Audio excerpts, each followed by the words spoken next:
Hello everyone. Today I'm going to be picking up where I left off in my last video, which was Chapter 4, The Keeper of the Keys. And I'm sorry for any background noise.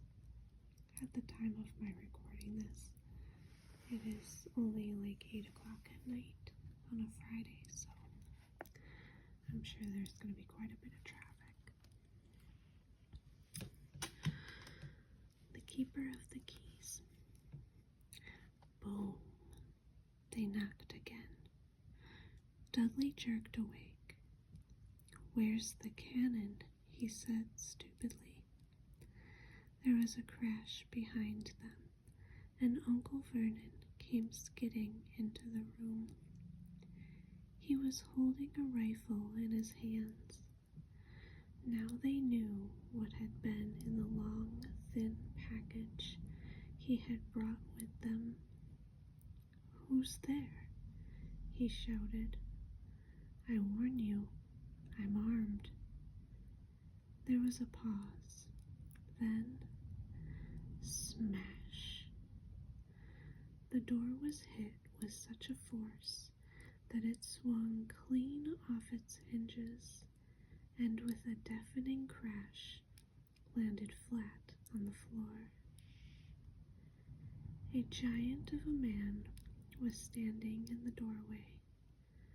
His face was almost completely hidden by a long, shaggy mane of hair and a wild, tangled beard, but you could make out his eyes, glinting like black beetles under all the hair. The giant squeezed his way into the hut, stooping so that his head just brushed the ceiling. He bent down, picked up the door, and fitted it easily back into its frame.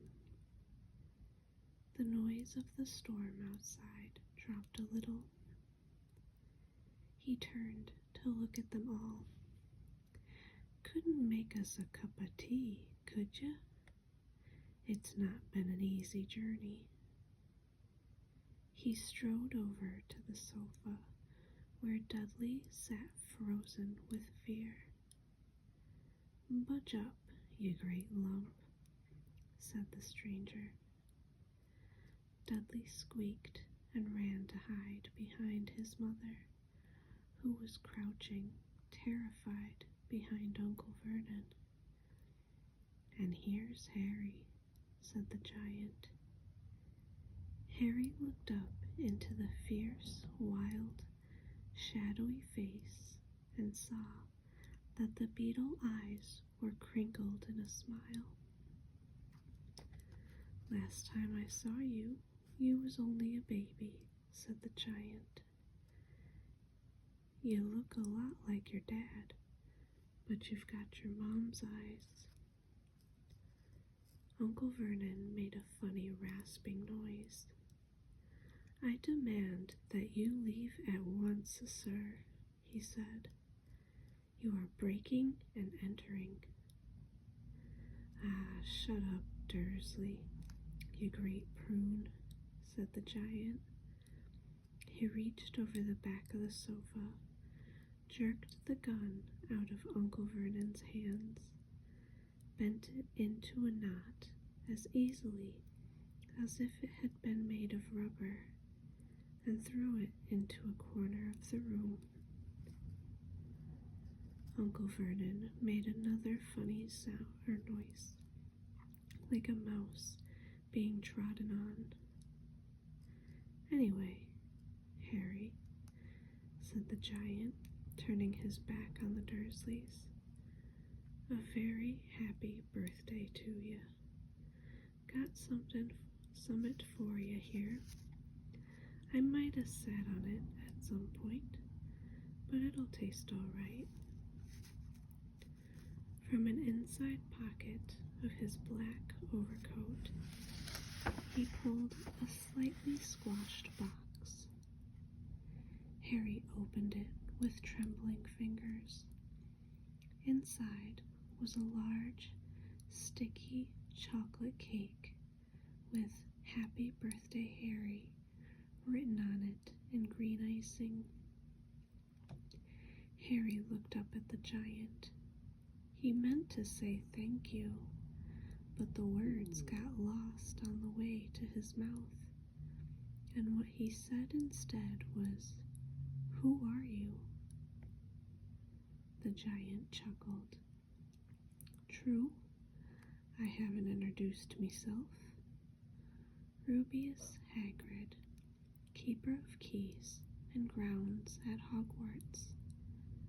He held out an enormous hand and shook Harry's whole arm. "What about that tea, then, eh?" he said, rubbing his hands together. "I'd not say no to something stronger if you've got it, mind." His eyes fell on the empty grate with the shriveled chip bags in it, and he snorted. He bent down over the fireplace. They couldn't see what he was doing, but when he drew back a second later, there was a roaring fire there. It filled the whole damp hut with flickering light, and Harry felt the warmth wash over him as though he'd sunk into a hot bath. The giant sat back down on the sofa, which sagged under his weight, and began taking all sorts of things out of his pockets of his coat. A copper kettle, a squashy package of sausages, a poker, a teapot, several chipped mugs, and a bottle of some amber liquid that he took a swig from before starting to make tea. Soon, the hut was full of the sound and smell of sizzling sausage. Nobody said a thing while the giant was working, but as he slid the first 6 fat, juicy, slightly burned sausages from the poker, Dudley fidgeted a little. Uncle Vernon said sharply, "Don't touch anything he gives you, Dudley." The giant chuckled darkly. "Your great puddin' of a son don't need fattening any more, Dursley. Don't worry." He passed the sausages to Harry, who was so hungry he had never tasted anything so wonderful. But he still couldn't take his eyes off the giant. Finally, as nobody seemed about to explain anything, he said, "I'm sorry, but I still don't really know who you are." The giant took a gulp of tea and wiped his mouth with the back of his hand. "Call me Hagrid," he said. "Everyone does. And like I told you, I'm keeper of keys at Hogwarts. You'll know all about Hogwarts, of course." No," said Harry. Hagrid looked shocked. "Sorry?" said Harry, or Harry said quietly. "Sorry?" barked Hagrid, turning to stare at the Dursleys, who shrank back into the shadows. "It's them as should be sorry. I knew you weren't getting your letters, but I never thought you wouldn't even know about Hogwarts, for crying out loud. Did you never wonder where your parents learned it all?" "All what?" asked Harry. "All what?" Hagrid thundered. "Now, wait just 1 second." He had leapt to his feet. In his anger, he seemed to fill the whole hut. The Dursleys were cowering up against the wall. "Do you mean to tell me," he growled at the Dursleys, "that this boy knows nothing about anything?" Harry thought this was going a bit far. He had been to school, after all, and his marks weren't bad. "I know some things," he said. "I can, do math and stuff." But Hagrid simply waved his hand and said, "About our world, I mean. Your world, my world, your parents' world." "What world?" Hagrid looked as if he was about to explode. "Dursley," he boomed. Uncle Vernon, who had gone very pale, whispered something that sounded like Mimblewimble. Hagrid stared wildly at Harry. "But you must know about your mom and dad," he said. "I mean, they're famous. You're famous." "What? My mom and dad weren't famous, were they?" You don't know. Hagrid ran his fingers through his hair, fixing Harry with a bewildered stare. "You don't know what you are?" he said finally. Uncle Vernon suddenly found his voice. "Stop," he commanded. "Stop right there, sir. I forbid you to tell the boy anything." A braver man than Vernon Dursley would have quailed under the furious look Hagrid now gave him. When Hagrid spoke, his every syllable trembled with rage. "You never told him? Never told him what was in the letter Dumbledore left for him? I was there. I saw Dumbledore leave it, Dursley, and you've kept it from him all these years?" "Kept what from me?" said Harry eagerly. "Stop. I forbid you," yelled Uncle Vernon in panic. Aunt Petunia gave a gasp of horror. "Ah, go boil your heads, both of you," said Hagrid. "Harry, you're a wizard." There was silence inside the hut. Only the sea and the whistling wind could be heard. "I'm a what?" gasped Harry. "A wizard, of course," said Hagrid, sitting back down on the sofa, which groaned and sank even lower. "And a thumpin' good un, I'd say, once you've been trained up a bit. With a mom and dad like yours, what else would you be? And I reckon it's about time you read your letter." Harry stretched out his hand at last to take the yellowish envelope addressed in emerald green to Mr. H. Potter, the floor, hut on the rock, the sea.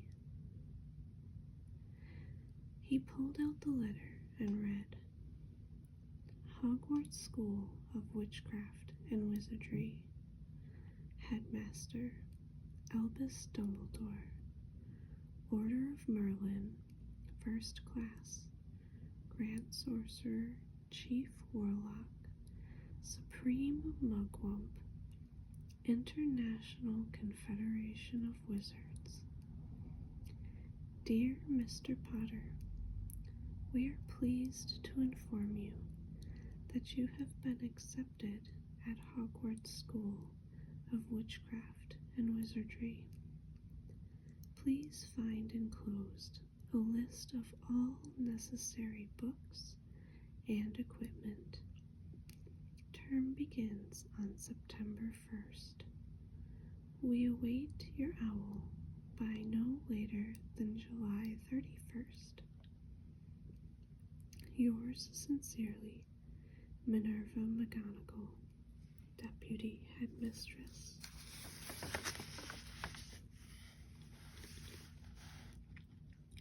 Questions exploded inside Harry's head like fireworks, and he couldn't decide which to ask first. After a few minutes, he stammered, What does it mean, they await my owl? Gallopin' Gorgons.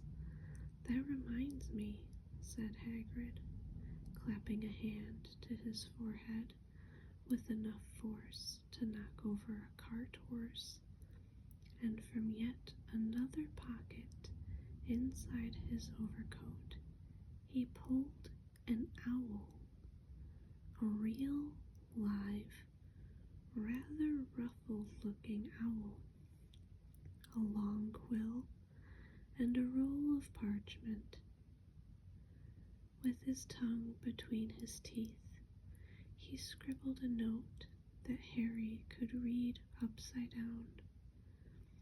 Dear Professor Dumbledore, given Harry his letter, taking him to buy his things tomorrow. Weather's horrible. Hope you're well. Hagrid. Hagrid rolled up the note, gave it to the owl, which clamped it in its beak, went to the door, and threw the owl out into the storm. Then he came back and sat down as though this was as normal as talking on the telephone. Harry realized his mouth was open and closed it quickly. Where was I? Said Hagrid. But at that moment, Uncle Vernon, still ashen-faced, but looking very angry, moved into the firelight. He's not going, he said. Hagrid grunted. I'd like to see a great muggle like you stop him, he said. A what? Said Harry, interested. A muggle, said Hagrid. It's what we call non-magic folk like them. And it's your bad luck. You grew up in a family of the biggest muggles I ever laid eyes on. We swore when we took him in, we'd put a stop to that rubbish, said Uncle Vernon. Swore we'd stamp it out of him. Wizard indeed. You knew? Said Harry. You knew I'm a wizard? Knew, shrieked Aunt Petunia suddenly. Knew? Of course we knew. How could you not be? My dratted sister being what she was. Oh, she got a letter just like that and disappeared off to that. that school and came home every vacation with her pockets full of frog spawn, turning teacups into rats. I was the only one who saw her for what she was, a freak. But for my mother and father, oh no, it was Lily this and Lily that. They were proud of having a witch in the family. She stopped to draw a deep breath and then went ranting on.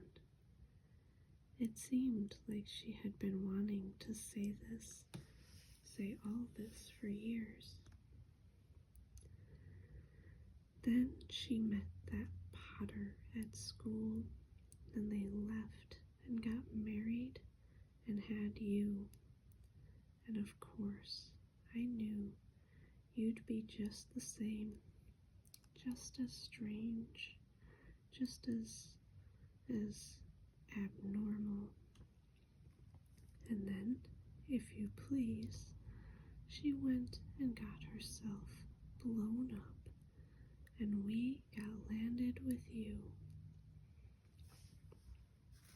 Harry had gone very white. As soon as he found his voice, he said, "Blown up? You told me they died in a car crash." "Car crash?" roared Hagrid, jumping up so angrily that the Dursleys scuttled back to their corner. How could a car crash kill Lily and James Potter? It's an outrage, a scandal. Harry Potter not knowing his own story, when every kid in our world knows his name. But why? What happened? Harry asked urgently. The anger faded from Hagrid's face. He looked suddenly anxious. "I never expected this," he said in a low, worried voice. "I had no idea. When Dumbledore told me there might be trouble getting hold of you, how much you didn't know." "Ah, Harry, I don't know if I'm the right person to tell you, but someone's gotta. You can't go off to Hogwarts not knowing." He threw a dirty look at the Dursleys. "Well, it's best you know as much as I can tell you. Mind, I can't tell you everything. It's a great mystery, parts of it."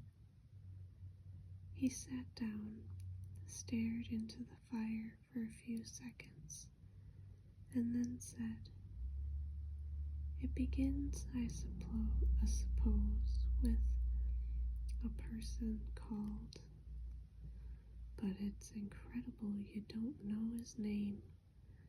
Everyone in our world knows." "Who?" "Well, I don't like saying the name if I can help it. No one does." "Why not?" "Gulping gargoyles, Harry. People are still scared. Blimey, this is difficult. See, there was this wizard who went bad. As bad as you could go. Worse. Worse than worse.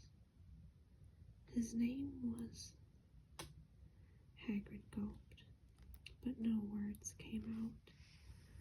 "Could you write it down?" Harry suggested. "Nah, can't spell it." "All right. Voldemort." Hagrid shuddered. "Don't make me say it again. Anyway, this wizard, about 20 years ago now, started looking for followers and got 'em too. Some were afraid. Some just wanted a bit of his power, 'cause he was getting himself power all right. Dark days, Harry. Didn't know who to trust. Didn't dare get friendly with strange wizards or witches. Terrible things happened. He was taken over. Of course, some stood up to him, and he killed them horribly. One of the only safe places left was Hogwarts. Reckon Dumbledore's the only one you know who was afraid of. Didn't dare try taking the school. Not just then, anyway. Now, your mom and dad were as good a witch and wizard as I ever knew. Head boy and girl at Hogwarts in their day. Suppose the mystery is why you-know-who never tried to get him on his side before. Probably knew they were too close to Dumbledore to want anything to do with the dark side. Maybe he thought he could persuade him. Maybe he just wanted him out of the way. All anyone knows is he turned up in the village where you was all living on Halloween 10 years ago. You were just a year old. He came to your house and Hagrid suddenly pulled out a very dirty, spotted handkerchief and blew his nose with a sound like a foghorn. Sorry, he said, but it's that sad. I knew your mom and dad, nicer people you couldn't find. Anyway, you know who killed him. And then, and this is the real mystery of the thing, he tried to kill you too. Wanted to make a clean job of it, I suppose. Or maybe he just liked killing by then. But he couldn't do it. Never wondered how you got that mark on your forehead? That's no ordinary cut. That's what you get when a powerful, evil curse touches you. Took care of your mom and dad, and your house even. But it didn't work on you. And that's why you're famous, Harry. No one ever lived after he decided to kill him. No one except you. And he'd killed some of the best witches and wizards of the age. The McKinnons, the Bones, the Pruitts. And you was only a baby, and you lived. Something very something very painful was going on in Harry's mind. As Hagrid's story came to a close, he saw again the blinding flash of green light, more clearly than he had ever remembered it before. And he remembered something else. For the first time in his life, a high, cold, cruel laugh. Hagrid was watching him sadly. Took you from the ruined house myself, on Dumbledore's orders brought you to this lot. Load of old tosh, said Uncle Vernon. Harry jumped. He had almost forgotten that the Dursleys were there. Uncle Vernon certainly seemed to have got his courage, or got back his courage. He was glaring at Hagrid, and his fists were clenched. Now, you listen here, boy, he snarled. I accept there's something strange about you. Probably nothing a good beating wouldn't have cured. And as for all this about your parents, well, they were weirdos. No denying it. And the world's better off without them, in my opinion. Asked for all they got, getting mixed up with these wizarding types. Just what I expected. Always knew they'd come to a sticky end. But at that moment, Hagrid leapt from the sofa and drew a battered pink umbrella from inside his coat. Pointing this at Uncle Vernon like a sword, he said, I'm warning you, Dursley. I'm warning you. One more word. In danger of being speared on the end of an umbrella by a bearded giant, Uncle Vernon's courage failed again. He flattened himself against the wall and fell silent. That's better, said Hagrid, breathing heavily and sitting back down on the sofa, which this time sagged right down to the floor. Harry, meanwhile, still had questions to ask, hundreds of them. But what happened to you know who? Good question, Harry. Disappeared.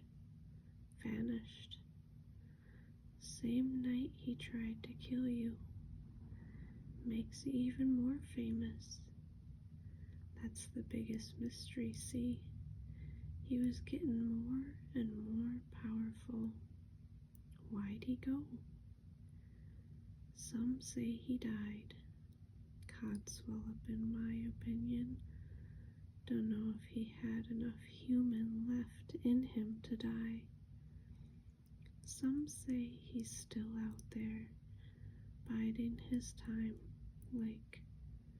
but I don't believe it. People who was on his side came back to ours. Some of them came out of kind of trances. Don't reckon they could have done if he was coming back. Most of us reckon he's still out there somewhere, but lost his powers. Too weak to carry on. 'Cause something about you finished him, Harry. There was something going on that night he hadn't counted on. I don't know what it was. No one does. But something about you stumped him all right. Hagrid looked at Harry with warmth and respect blazing in his eyes. But Harry, instead of feeling pleased and proud, felt quite sure there had been a horrible mistake. A wizard? Him? How could he possibly be? He'd spent his life being clouted by Dudley and bullied by Aunt Petunia and Uncle Vernon. If he was really a wizard, why hadn't they been turned into warty toads every time They tried to lock him in his cupboard. If he'd once defeated the greatest sorcerer in the world, how come Dudley had always been able to kick him around like a football? Hagrid, he said quietly, I think you must have made a mistake. I don't think I can be a wizard. To his surprise, Hagrid chuckled. Not a wizard, eh? Never made things happen when you was scared or angry? Harry looked into the fire. Now he came to think about it. Every odd thing that had ever made his aunt and uncle furious with him had happened when he, Harry, had been upset or angry. Chased by Dudley's gang, he had somehow found himself out of their reach, dreading going to school with that ridiculous haircut. He'd managed to make it grow back. And the very last time Dudley had hit him, hadn't he got his revenge without even realizing he was doing it? Hadn't he set a boa constrictor on him? Harry looked back at Hagrid, smiling, and saw that Hagrid was positively beaming at him. See, said Hagrid. Harry Potter, not a wizard. You wait. You'll be right famous at Hogwarts. But Uncle Vernon wasn't going to give in without a fight. Haven't I told you he's not going? He hissed. He's going to Stonewall High, and he'll be grateful for it. I've read those letters, and he needs all sorts of rubbish. Spell books and wands, and if he wants to go, a great muggle like you won't stop him, growled Hagrid. Stop Lily and James Potter's son going to Hogwarts? You're mad. His name's been down ever since he was born.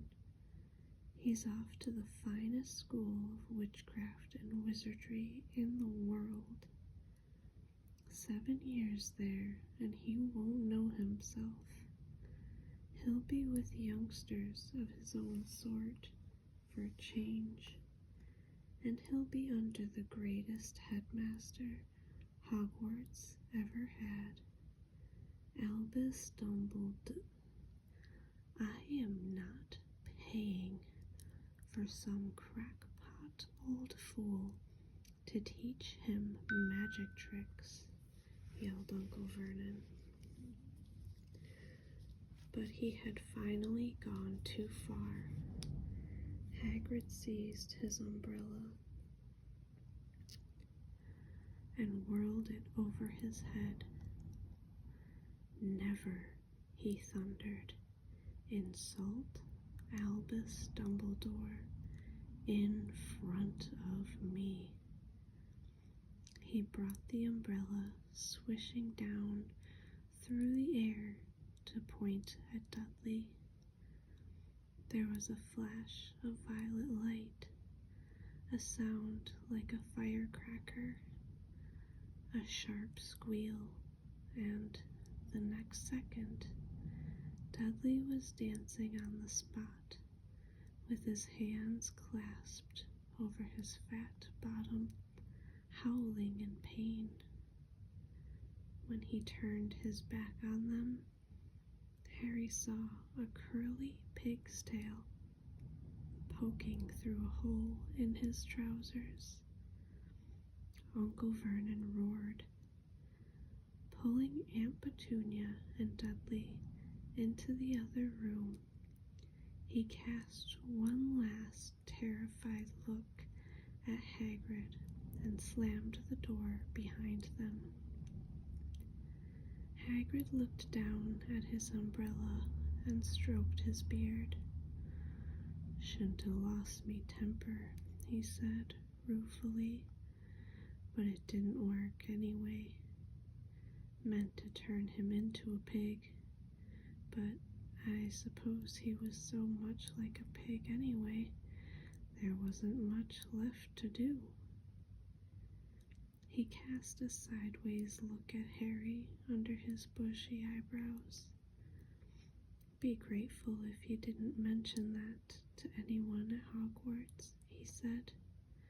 "I'm, not supposed to do magic, strictly speaking. I was allowed to do a bit to follow you and get your letters to you and stuff. One of the reasons I was so keen to take on the job."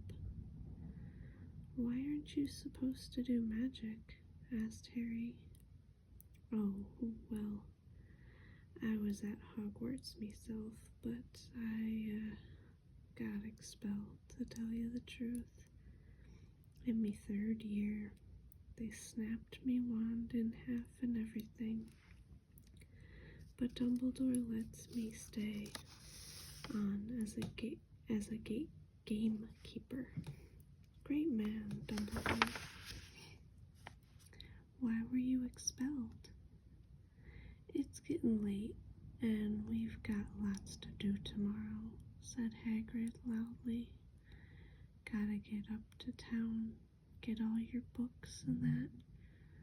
He took off his thick black coat and threw it to Harry. "You can kip under that," he said. "Don't mind if it wiggles a bit. I think I still got a couple of dormice in one of the pockets." So that's the end of chapter 4. I will continue to chapter 5 in my next video.